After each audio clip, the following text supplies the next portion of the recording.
Did you guys see? So the New York Times just had this, and this was shocking to me. Like, I didn't know this detail. I remember at the time when this happened, I don't remember this detail, but do you guys remember when Trump called Georgia Raffensperger and he said, find me 11,000 votes? And he was basically saying, like, I want to steal this. I need 11,000 more votes. Find it for me. Apparently, the New York Times is reporting that there was a lesser-known call that Trump made to then House Speaker David Ralston. And Trump was urging him to call a special session to invalidate the results of Biden winning. And they explain how it was a 12-minute phone call where he literally says to him, like, nobody's going to stop you. Do it. Nobody's going to stop you.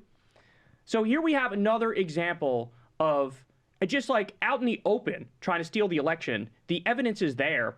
I look at Brazil and I'm jealous because they locked up Jair Bolsonaro, who did their version of January 6th, who clearly was trying to steal the election. The Supreme Court did the right thing. Now Lula's president there, right? Yeah, they have an actually functioning country, apparently. But that's actually how I feel. Like, that's a functioning country that figured it out. Whereas here, you could try to steal an election and then you become president again.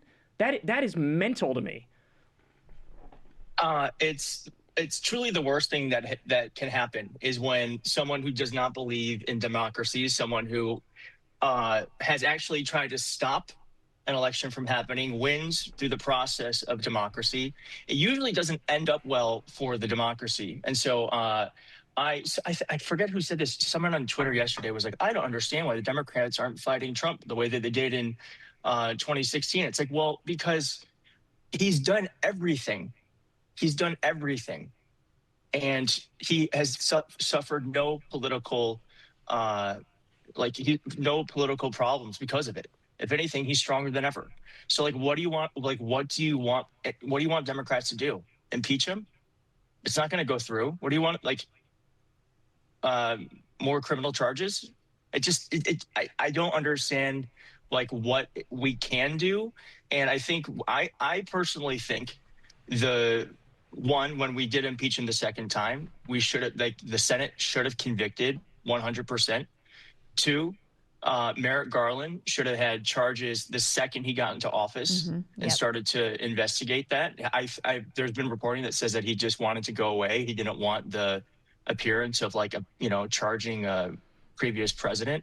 But this is just not like, this is like, of course this is what happens. But I think like with Brazil and South Korea, I would like to think that they are learning from our lesson and they're like, we can't do that too. That's a good point. I mean, I think we've seen, so for example, you say, okay, well, what could they do? I mean, in a sense, I think maybe, everything. Yeah, I think Ro Khanna has been actually pretty effective in a certain sense. I mean, I think really pushing on the Epstein files release, which was this sort of fracture point in MAGA, I think it genuinely has created problems for them. And you say, in a sense, Trump is stronger than ever. I don't agree with that. I actually see the MAGA coalition like in total disarray and them all fighting with each other and in shambles. I see his approval rating in the toilet. I see Republicans signing on to Democratic discharge petition. I see Marjorie Taylor Greene like totally defecting and resigning. I see all these Republicans actually apparently resigning or retiring at the end of the session. So, and he's starting to get like a bit of a Biden issue in terms of just his age being very visible and people sort of reckoning with, okay, Donald Trump is not going to be around forever. So how is history going to look at that? Like, what's going to come next in the Republican Party? I am curious, though. He's long flirted with this, I'm going to run again in 2028. Apparently, Alan Dershowitz, speaking of Epstein, wrote some book making the argument about whether or not you could run for a third term. Trump has got a copy of it. He's talking to Dershowitz about it. Miriam Adelson was in the White House saying, hey, I'll give you another $250 million if you run for a third term. Like, how serious do you take that stuff from him? Well, I guess like in a relationship, if you're dating someone and they do something abusive, that's probably a good sign that they're going to do something abusive again. I kind of think it's the same thing with if you don't accept the results of an election and you try to stay in power. I think Donald Trump has showed us what he's going to do when it's time for him to leave. So I think we have to be really serious about that. I'm not sure what the solution is for that, but I've talked to Democratic senators, U.S. senators off the record, and they don't think They don't think he's gonna like try to stay longer. And I think we suffer from lack of imagination of how bad he can be and the things he'll That's try so to naive. do to stay. Yes, I mean, it's even so just naive. the ballroom alone, like building out this whole, now it's the price tag is up to like $400 million. Does that seem to you like a sign of someone who's just gonna like pack their bags and exit peacefully? No, of course not. Also, wasn't it 100 million when it all started? Like, Yes. how is it quadrupled? I think it's a money laundering scheme. I know that's not the topic, but he's making lots of money. I know you don't think he has much power, but he truly is. He's without restraint, and who would want to give that up? Yeah. I mean, I think the saving grace, honestly, might be that I don't think he's long for this world, if I'm being honest with you. I think he looks like absolute shit. I think he's dying. I am all in on the Alzheimer's conspiracy because this stuff just lines up. I mean, the Leqembi injections every 2 weeks, the MRI to make sure the brain isn't swelling and there's no brain bleeding. His dad had Alzheimer's. He's 3 to 15 times more likely to have it. The symptoms can start as early as 65 if it runs in your family. The list goes on and on. The lack of impulse control is the first thing that goes. And what are we seeing? He's quiet piggy, screaming quiet piggy at, a female reporter. So I don't think he's long for this world. But, to go back to the original question here, if I were the Democrats, I would just copy the Republicans and how they treated us. Just gum up the works, just absolutely make their lives a living hell, just make a big stink about everything. So that's what I would do. I mean, I would try to, somehow get the 25th Amendment done, start making alliances with people who are around him in his cabinet and start whispering stuff. Yes, I would go all systems go with impeachment. I would do big hearings about his violations of the Emoluments Clause. I would do big hearings about the illegal murdering of the fishermen in the boats in the Caribbean. I think the Democratic strategy is to let them hang themselves, which I gotta be honest, it works to some extent. Democrats are winning all these special elections. It's not that they're wrong. It's that I'm of the mindset that if you actually fought, instead of winning by 8 points, you'd be winning by 16 points. And so that's where I'm at on the whole thing. Interesting. I just feel like I think the thing that we suffer from, the only thing less popular than Donald Trump is the Democratic Party. I think the approval rating for the Democrats is 18%. 18%. Yeah, but a big part of that is because the Democratic Party's base feels like they're not fighting and is disgusted with the, a sense of why aren't you standing up to this guy in an aggressive way? And I get it about they don't have the House, they don't have the Senate, but the government shutdown's a good example, right? They had this moment of leverage, they used it for a time. And even though they did not win what we would like them to win, which is actual material benefits for the American people, they did win a sort of political victory here, putting healthcare on the table and putting it front and center. There are other moments like that. I mean, there's another possibility in January, they're going to have to go back through this all again. So do they choose to just go along to get along, or do they pick another fight? Those are the moments that they a lot of times haven't seized on. And the other thing I think people are frustrated with is we're talking about Hakeem Jeffries, Chuck Schumer, just don't even get me started on him. But in a lot of instances on things like when Kilmar Brega Garcia was wrongfully deported, there was a concerted effort for leadership to say, oh, we can't talk about that. I don't think that's the right ground to fight on. Let's not fight on that ground. And the people like Chris Van Hollen who defined them, they were proven right. That was the beginning of when Trump really started to slide overall and specifically on immigration.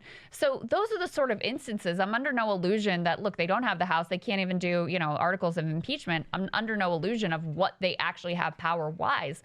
But at least be out there gumming up the works, like Kyle said, making things difficult, making the case aggressively. I mean, right now, we're about to go to war with Venezuela, and I don't even hear an aggressive case being made against that from a lot of Democratic leadership. That's a really good point. I think it's primary season. And so I think it's a yes and. It's yes, Democrats should be doing that. I just don't think that we can rely on the Democratic Party as it is today to get us out of this. And so I'm a big believer in primary the fuck out of all of them. Primary, because the only way we're going to get out of this is by creating a Democratic Party that represents our morals and our values. And I think part of that 18% is the fact that a lot of Americans see both parties as basically corrupt, just different levels of corrupt.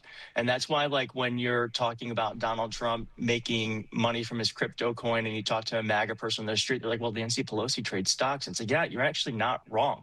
So I do think that, like, yes, and like, yes, let's, like, the Democratic Party we have right now, sure, do what you can to create chaos with whatever they're trying to accomplish. But I also think we need to actually elect better Democrats too. Yeah, 100%. Totally. 100%. And I think we're going to do that, by the way. I mean, yeah, so the process is happening right now. It's happening right now. So Gallup released their, they do this poll all the time. It's like one of those recurring polls that they do, asking Americans what their view is on immigration. And this one's very basic. They say, do you think immigration is a good thing or a bad thing for the country? And we just now hit a record high for people saying immigration is a good thing. So now we're all the way up at 79% of the country says immigration is a good thing. Only 17% say it's a bad thing. Now, on the one hand, I'm very happy about this.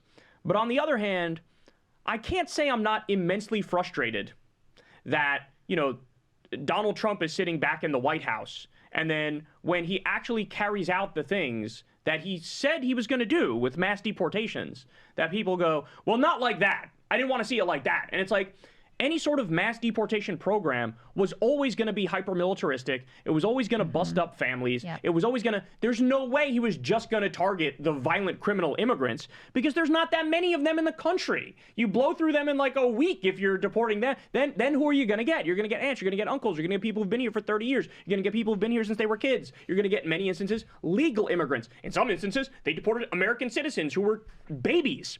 So I wonder how you guys are feeling about this, because on the one hand, I love it, but on the other hand, it's like, really, America? Like, it's just, how did you not know that this is what it looks like in practice?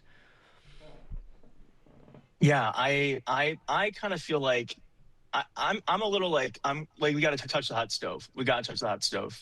Like, voters just have to see how bad it gets. And that's why I'm also kind of like against Democrats trying to fix the worst things that this administration is doing, because I think they just had to see how bad it is to know, like, hey, maybe this isn't like the country we want to create. And I do think that Donald Trump is a great campaigner.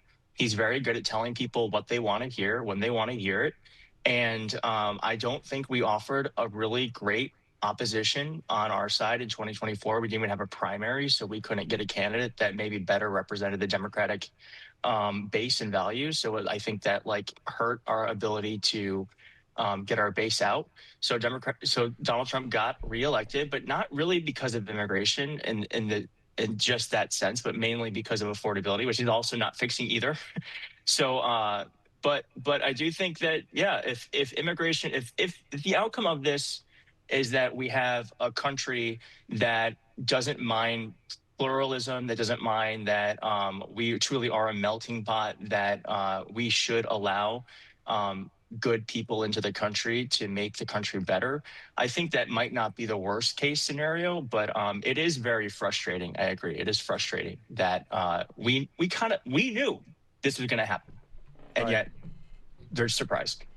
Yeah, I'm sitting here hoping that the Accelerationists are right. That things had to get worse before they could get better. And they might be. I would never want to push that button of like, oh, well, let's just elect Trump because, people need to see how bad things are. I know you never would as well, because we're talking about real pain for real human beings. It's not something to be like casual about. But there's just no doubt that it has created a sort of almost like a revolutionary possibility on the left that didn't exist before. Kyle and I both seen, and I know you're in some ways emblematic of this. I mean, there's a real sort of healing of the rifts between liberal and left. There's a real sense that the Democratic base, like put the Democratic electeds aside, the Democratic base are all kind of on the same page now. Some of the old status quo and way of doing business has been exposed as hollow. When I look at the Democratic Party approval rating, and especially rating for leadership being so low, I actually feel like that's a good thing. That's a positive thing. Like, these people don't deserve to have that support, because we do need people who are actually going to confront Capitol and deal with the real structural issues that we have right now, and not just like make nice with them and tinker around the edges. So, and I think, you know, I do think have the possibility of a total kind of Republican coalitional collapse over whether to hate Jews or Muslims more, and who, you know, who's gay and who's straight and who hates one another, and whether you're still on Team Trump or not. Like, there's so much that is roiling them right at this moment. And Trump is the only one who's been able to really kind of like in this moment have his particular coalition. There's no other Republican politician. I certainly don't think J.D. Vance is up to that possibility. So as awful as it is, as much as I never would have like wanted it, as much as I still don't want it because I see the horror that it is every day, I do think your point is correct, that it has created some possibilities that really weren't on the table previously. Hey guys, we had Keith Edwards on the show today. Super exciting stuff. He's blowing up on YouTube. Had an awesome conversation. You don't want to miss it. Sign up on Substack below to see the entire thing.